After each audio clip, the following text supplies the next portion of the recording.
वही व्यक्ति अपने लक्ष्य तक पहुंच सकता है जो किसी प्रलोभन में फंसकर रुकता नहीं है।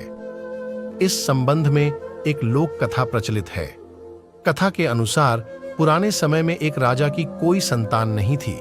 वह बूढ़ा हो गया तो इस बात की चिंता होने लगी कि मेरे बाद इस राज्य को कौन संभालेगा। राजा ने अपने गुरु से पूछा, इस समस्या का हल पूछा। गुरु ने कहा कि राजन, अपनी प्रजा में से किसी योग्य व्यक्ति को उत्तराधिकारी बना देना चाहिए। ये बात राजा को समझ आ गई।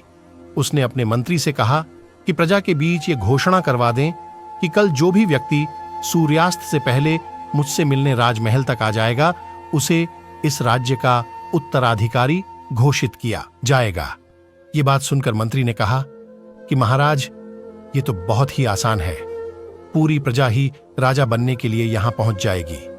राजा ने कहा कि ऐसा नहीं होगा, मुझ तक सिर्फ योग्य व्यक्ति ही पहुंचेगा।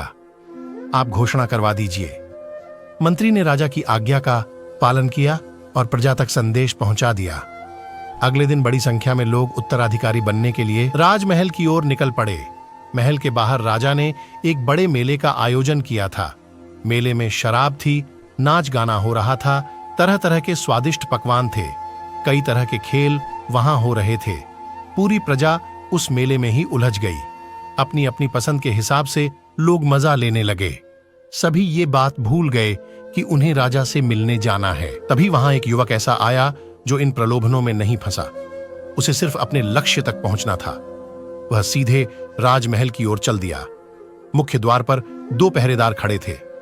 उन्होंने युवक को रोका, लेकिन वह किसी तरह उनसे बचकर राजमहल में प्रवेश कर गया। अंदर पहुंचते ही उसे राजा, मंत्री और उनके मिल गए। राजा ने उस युवक को राज्य का उत्तराधिकारी नियुक्त कर दिया।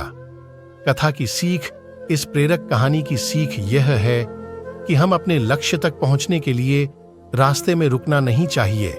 सफलता मिलने तक हमें आगे बढ़ते रहना चाहिए।